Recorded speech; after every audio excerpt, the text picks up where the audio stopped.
Welcome back, everyone, to another episode of The Meeting Place. We are now at episode 6, so we're deep into having a podcast territory. This episode, my guest is Shagun Kanwar, who is another graduating student from UTSC.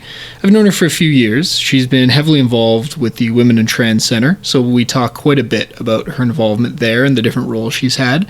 And we also talk about what she's been doing to try and cope with COVID-19, which is journaling and television.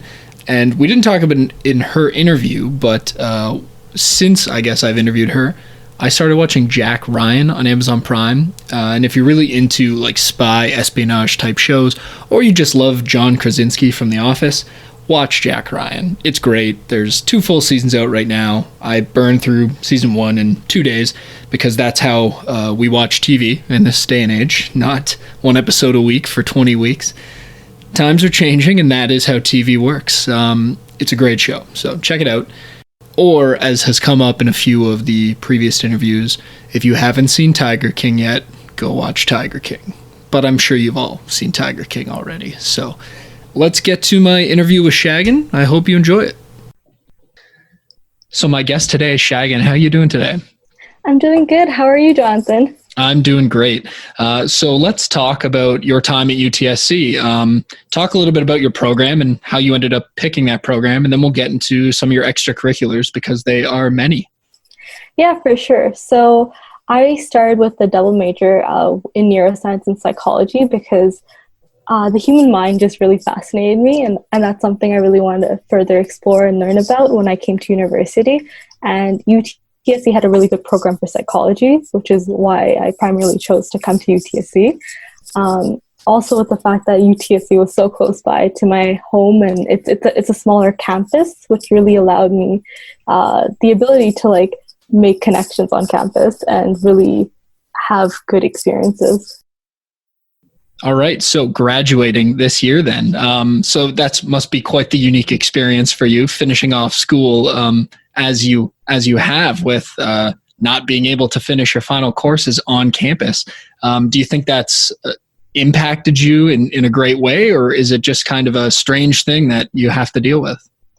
It has been quite strange because I never had that like moment to kind of process that, hey, this is the last class that I'm going to be sitting in, because the announcements came pretty suddenly that the school will be closing because of COVID-19. Yeah. And I had this whole bucket list of things that I really wanted to like do before school finished, whether it was certain events that I wanted to attend or certain places on campus that I wanted to go to. So all of that was kind of like cut short, and I wasn't really able to kind of had that lasting moment to be like, this is the last day that I'll be on campus officially.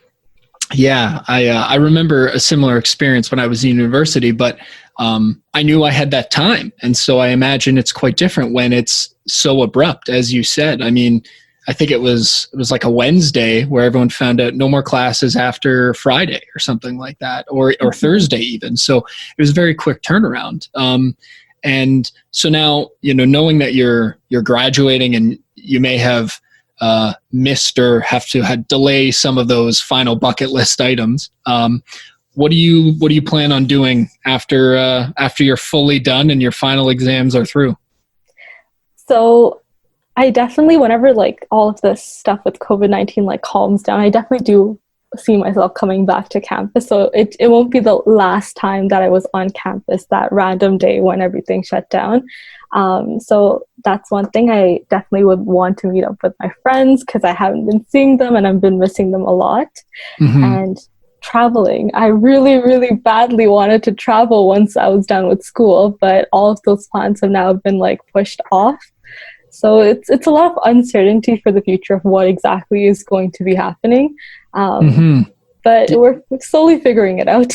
Yeah, that's and that's in many ways for so many people, it's kind of like a rite of passage. You've done all this work for so long, you've worked so hard, and then you want to go and explore the world. And I was lucky enough to go and do that after university myself. So I really feel for people like you who are missing that opportunity for the time being anyway. Hopefully, in the not too distant future, we'll be able to go back to probably not normal things the way they were, but a new normal, which will still allow for some of these things.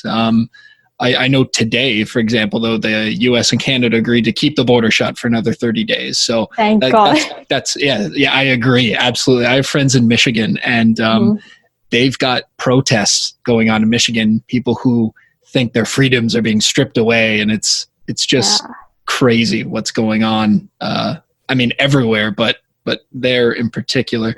So, knowing that traveling isn't going to be an option for you right away, in terms of, work career-wise, what do you think you're going to end up doing?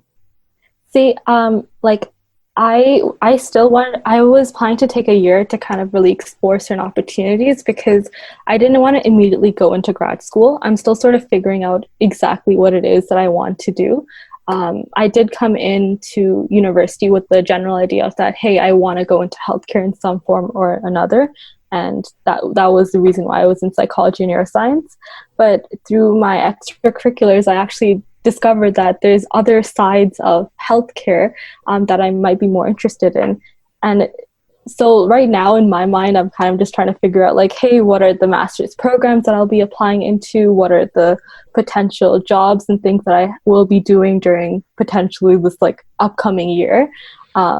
And a lot of those plans have been derailed because I'm the type of person that has very set goals that, hey, in June, I'm going to be doing this. In July, this is what I'll be working on. So right now, it's just kind of what I've been trying to do is to stay grounded and really realign with what my new goals are. Mm-hmm.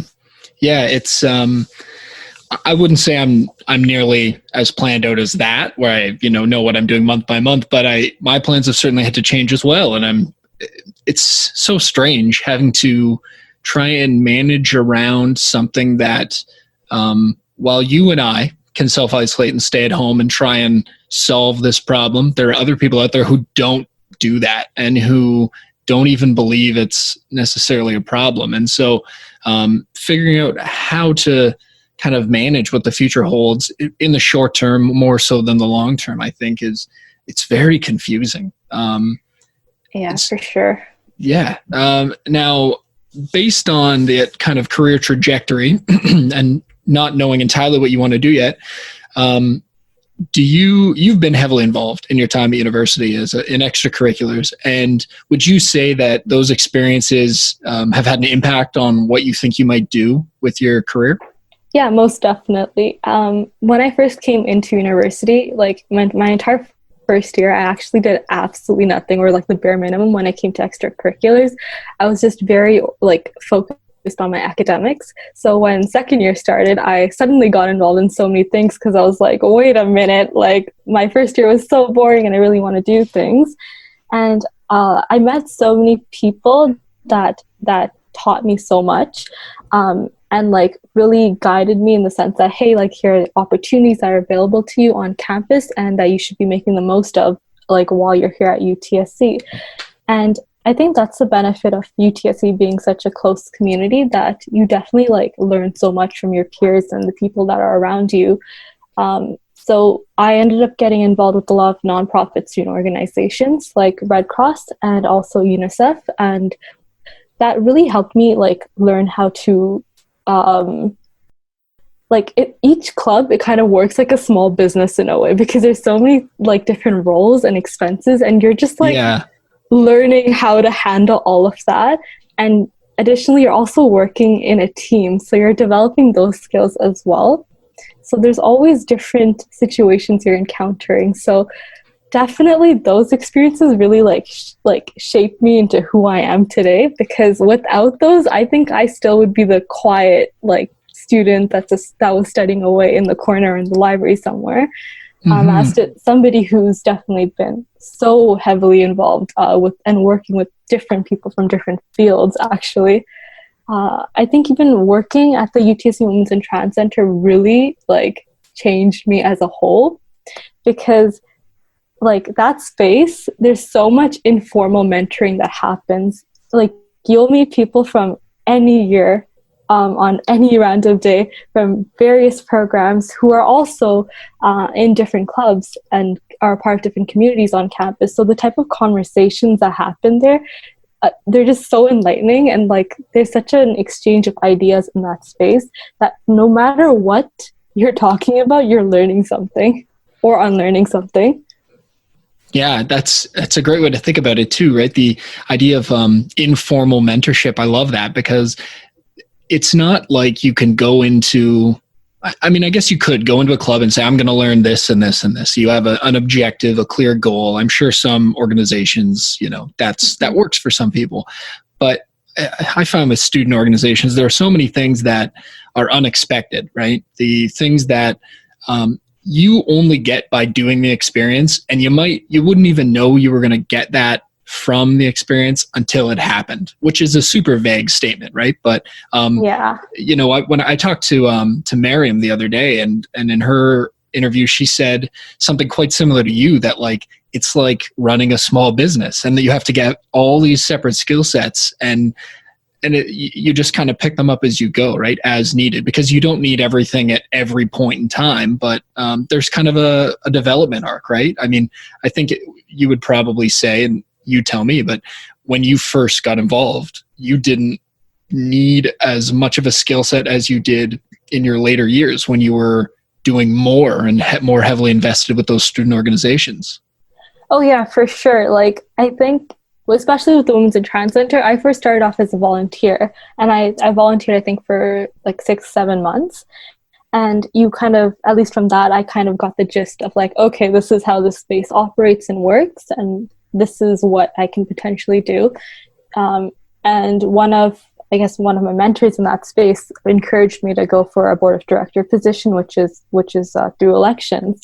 So I took that chance, and ever since I took that chance, I was so much more involved within that space on differing levels, because within the Women's and Trans Center especially, everything works through a collective. So there's collective decision making that happens, and it's never, one person's in charge. Like in other organizations you'll see on campus, there's like a president or vice president that kind of is guiding the decisions, but over there it's really much open communication and thoughts, and then we together come to a decision on whatever has to be done. So that was very different and unique. And there were a lot more responsibilities. As a board of director, I learned that, okay, like these are the way that the finances work for the space, and these are the ways the events are run. And this is what it takes to run an event, a successful event, and attract different students to come into that space and engage in conversation and dialogue. Then there's things I learned about accessibility, of like delivering that information. So definitely there was so much to learn in that first year, and I think as a board of director there was quite a learning curve. And then I later moved on I applied into the jobs that they have within the space as a finance and safety coordinator, and that was just an entirely different facet, because now it was very much more focused on safety and also the finances of the final conference that we do each year. Yes. And now, so the conference this year, unfortunately, had to be delayed, right, because of the COVID-19 situation. But when you've done it in previous years, that's quite a big conference that's always happened, right? And usually there's a big guest speaker that comes in. And can you talk a little bit about what the conference kind of entails? Oh, so it wasn't actually delayed this year. We were able to do it at the beginning of March. Right. Sorry. It was a different, sorry, there are a lot of conferences we had to delay this year. So it was tough we lost quite a number of student events right near the end. Yeah, for sure. So each year, the Women's and Trans Center puts on this conference in honor of International Women's Day and also for Women's History Month. So we always have like a bunch of workshops and discussion cafes throughout the day. And then we have like one final keynote in the end for somebody that has a lot of life experience that they're willing to share with the students and the general public. And we try to make our conferences as accessible as possible. So they're open to the public as well. We also try to encourage like lots of art and dialogue. So there's lots of performances also occurring throughout the day. And it's just a day full of craziness for the staff members trying to put everything together and make sure things are running smoothly. But it's always been a wonderful experience for the attendees of the conference. Oh, that's great. Now, I know you also were involved in another conference that you ran that wasn't exactly tied to a student group on campus, and you were discussing hosting it downtown. And I know there was a lot going on with that conference. So, talk to me a bit about that one, because that sort of came about in a different way. If I remember, it wasn't tied to one of the associations you're part of on campus. Yeah, so there was a series of like talks that were happening within the US in various universities called Youth and Truth, which were essentially like a discussion forum with students and audience members with this renowned speaker. His name is Sadhguru, and students on stage. So I was so interested in these talks that were happening because they were so interesting, because there wasn't just one topic that was being covered. It was everything from mental health and wellness to like life in general. So that's something that really intrigued me, and I was like, hey, like this hasn't happened in Canada at all yet, and if we do this in Canada, it'll be the first one. So I think it was in early September of last year where I kind of got this idea that, hey, like maybe we can do something like this in Toronto. So I started to kind of figure out like, okay, what will be involved in doing this? Because the audiences are typically very large for these types of talks. So for a student at Scarborough to kind of figure out and navigate the challenges of running a huge, large-scale event downtown was very challenging. I was like, I am a homebody. I don't like to leave Scarborough or Markham. So I was like having to commute downtown so much.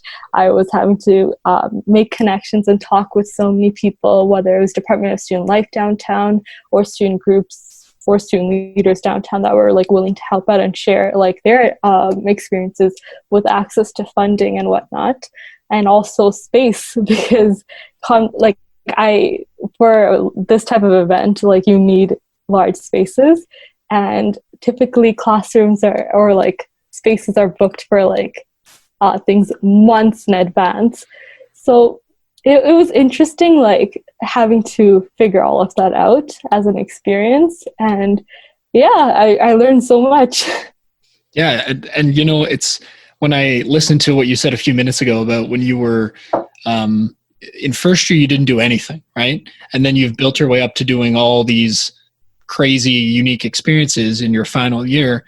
I think what that goes to show is that for students who've never considered really getting involved in anything extracurricular, or they think they don't have the skill set for it, or they're just afraid, you can't really know if it's going to work until you try it. And, you know, you don't know if the experience is going to be enjoyable also until you try it. And so you've just got to find the right amount of balance between focusing on school, and obviously academics are important. Everybody goes to university to get a degree and what that will do to help them get a job one day. But adding in all these extracurricular things can just really enhance your experience and your skill set.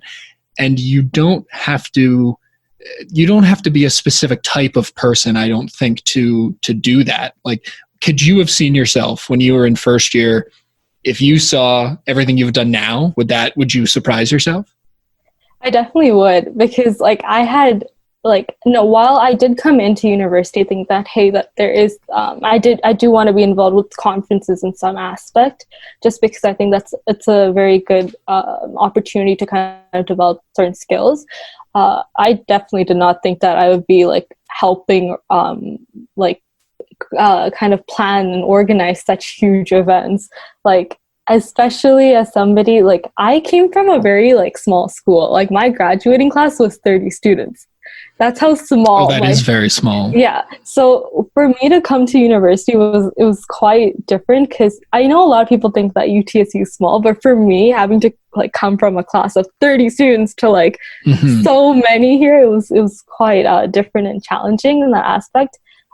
Especially considering that all the people that I went to school with in high school, I had been with majority of them for the 12 years of my schooling prior to. So it definitely was a different audience and crowd that like I was trying to work with, navigate with, and just trying to like understand.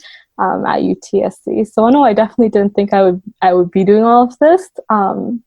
It was definitely there was quite a leap of faith that had to be taken to like really allow myself to do those events and things. And I definitely have a really strong support system behind me to like continuously encourage me and push me to try my best, because there are definitely a lot of tricky situations that you come across as you're planning large events. So there has to be a lot of resilience and kind of pushing forward. And I definitely think that Department of Student Life especially has been of so much help over the years when I've been planning these things with teams. Oh, well, that's good to hear. Yeah, we don't want people to come on this and be like, no, we didn't have a good experience working with student life. So good to hear. Now, for any students who are sort of on the fence that might be listening to this, that are thinking about like, well, how do I make it work with my courses? Do you have any advice for them? Was time management something that came easy to you, or did you struggle with it, or did you take a reduced course load? How did it work for you? Having like a proper balance was definitely difficult. There were some times when like I was just over invested in like running these events. There's other times when I was just like completely focused on just studying. So I won't say that I was the best in maintaining that work-life balance, because there were some times when I was like up really, really late and like not having enough sleep, which is not good at all. I think the best advice is just to take on what you genuinely can handle. So you should know what your own like limits are. You shouldn't be afraid to push those limits though, because like I think everyone's capable of like doing whatever they put their mind to achieve. But there definitely like should be some sort of balance in the like ensuring that like, hey, if you're noticing that like 5 courses is too much for you, then maybe try just doing 4 courses, and there's a summer semester, so things can be more spread out. I also took a 5th year because I didn't think that especially in the fact that it was involved with so many groups and organizations, and I really wanted to have this like holistic, like wholesome university experience. I just felt that having a 5th year for myself would be a lot better, as opposed to just like really cramming everything into 4 years.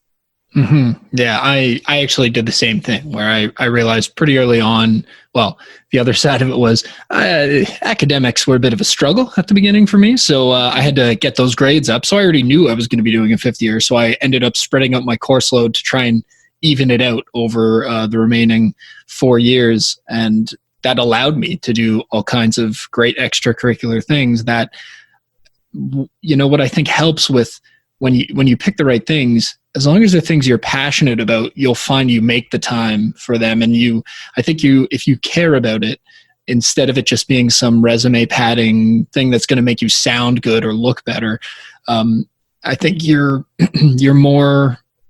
just better at managing your time, because you want to be able to do that, and you want to be able to do well in your courses, and having that want is really a huge part of it, I think.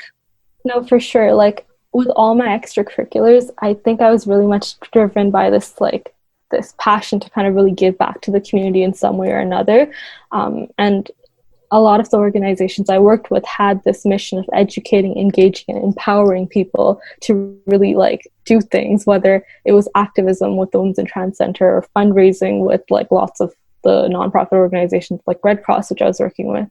So there definitely has to be some sort of like driving force or some sort of purpose with pursuing things. I definitely think that like, because of how passionate I was with these causes, like I invested so much time into them.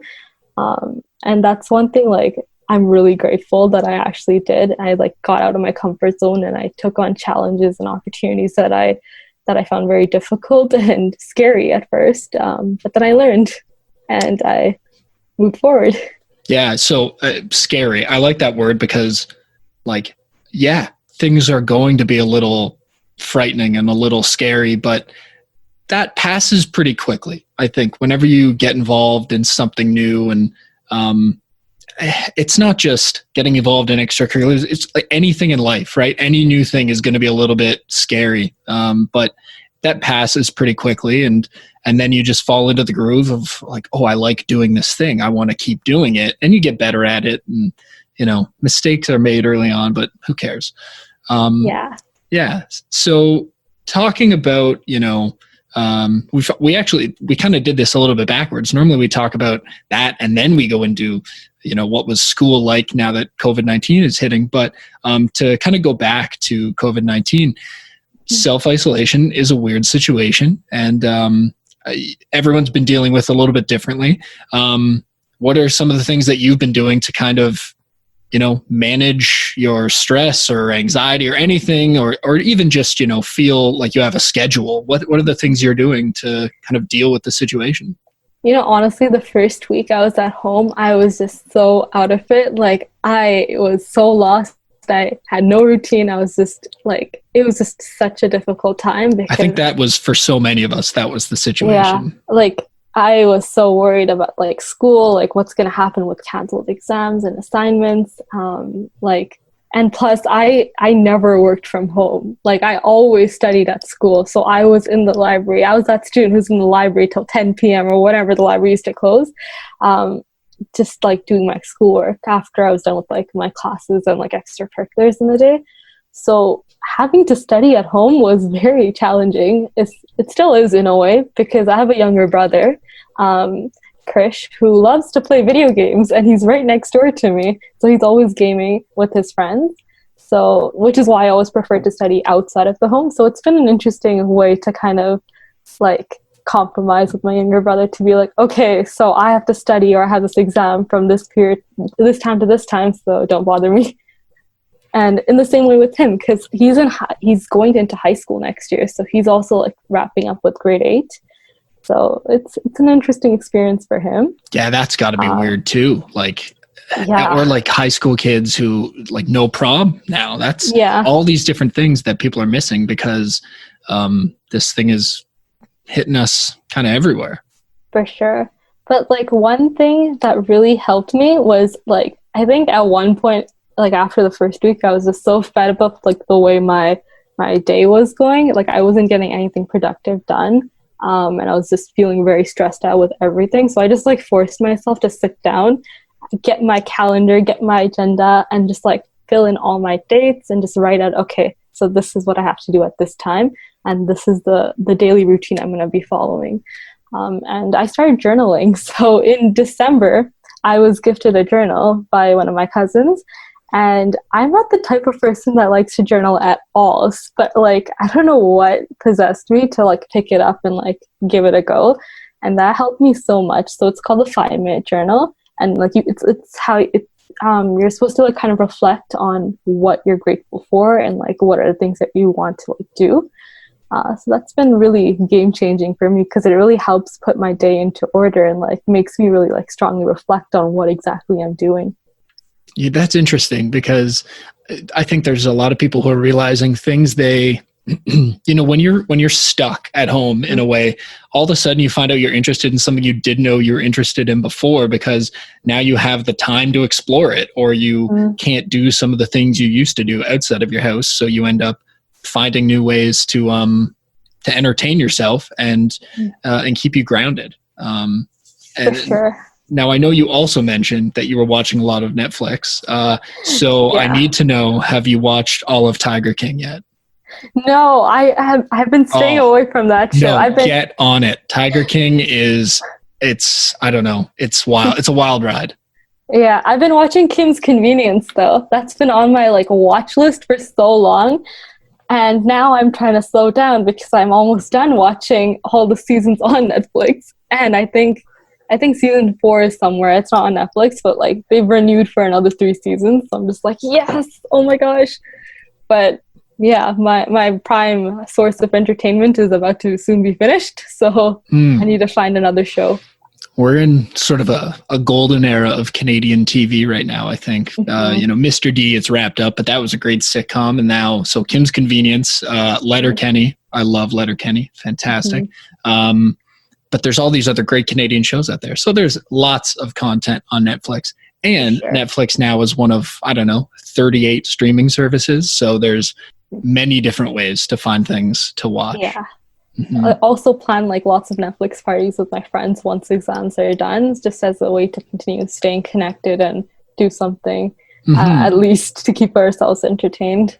Yeah, I think that is really important, that when you can't, it's so easy to rely on just seeing people and just talking to them when you see them, especially when you're a student. If you're on campus 5 days a week, you know you're going to run into your friends, right? But when that's not the case, you've got to find that way to keep that connection, because I think being at home can be incredibly isolating.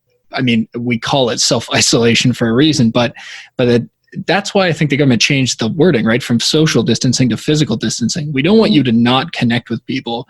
There are people right now that need that connection more than ever, but we just need people to stay far enough apart that they stop the spread of this thing. So Netflix parties, I've had Zoom parties with friends where we'll play games together, and it's a great way to still keep in touch and catch up on what your friends' lives are like, or family for that matter. And without having to be in the same room as them. Yeah, I think it's super important to be checking in with like all of the people that are around you, especially with a lot of my peers. Some of them are international students, so there's always that concern that like, hey, are you dealing with everything okay? Because you're away from home and everything. And then there's a lot of classmates that have lost like jobs, like they're not able to go to work anymore, which was their way to kind of like fund their education. So it's a lot of checking in, just a lot of seeing how everyone's doing and having just conversations. That's sort of been the past few weeks with me. Yeah, I've been trying to schedule regular meetups with certain groups, and every Saturday night at 7, my whole family gets on Zoom together. And we've realized there is 12 is the most cameras you should have on Zoom at the same time. Any more than that, you can't have a conversation. But there are a lot of us, so we had 18 people on there the first day. It was not successful. Wow. We need to try and split those up. So I have a lot of cousins, and we're all of the age where we all live on our own. So it's tough to try and get everybody in at the same time, but people pop in and out throughout the course of the evening. So it's been fun. Yeah. So I'm glad to hear you found ways to be able to cope with this thing. And, you know, what the thing that I'm really happy about when I've been doing these interviews is everyone seems to be in good spirits. No one is really down on the current situation we're in. So it's good to see that people are able to cope with this. And I hope that's the case for anyone else who's listening. And, you know, if you want someone to talk to, all the staff at the university are trying to help people right now. So just email any staff person at the university, and they'll chat with you and, you know, provide that connection that you're looking for. So Shagun, thanks so much for talking to me today. And I'm in a weird scenario with people like you who are graduating, where I wonder when's the next time we're actually going to see each other other than calls like this, because now I don't get to like go to your graduation, and it's kind of weird. It's quite different because there's so many people on campus where it's like, I don't know when I'm seeing you next, because the things there was no like point in time to like culminate the entire university experience.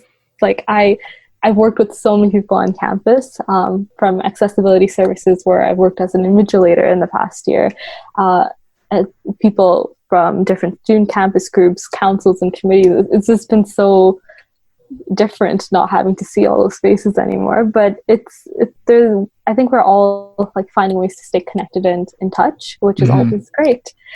Yeah. Well, hopefully when this all, blows over and we're back to campus, you can come by one day and see everyone and knock off some of those bucket list items you were talking about earlier. Oh, for sure. I definitely think the one thing I am missing the most on campus is the Valley, because I was going in the Valley like anytime like I wanted to, and I used to like go for walks all the time there. It was just so relaxing no matter like what type of mood I was in. My friends even jokingly called me the Valley Girl because of the amount of photos on my Instagram with the Valley in it. But yeah, that's hilarious. That's great. One place. And it's tough, right? Because this is the time of year when the Valley would like be just beginning to bloom and look really great. And, the temperature, it's not great yet, but we're getting there. So hopefully by the time it's, nice and beautiful outside, we can be back in the Valley and taking that new Valley path that opened last year. For sure, yes. The path is amazing. It's so nice, like anytime that you go. Yeah. Okay. So final tip from you would be, if you've never been to the path, go to the path. Yes, for sure. Go to the path, take photos. All right. Well, again, thank you so much for talking to me today, and hopefully I'll see you soon. Yep. Thanks for having me.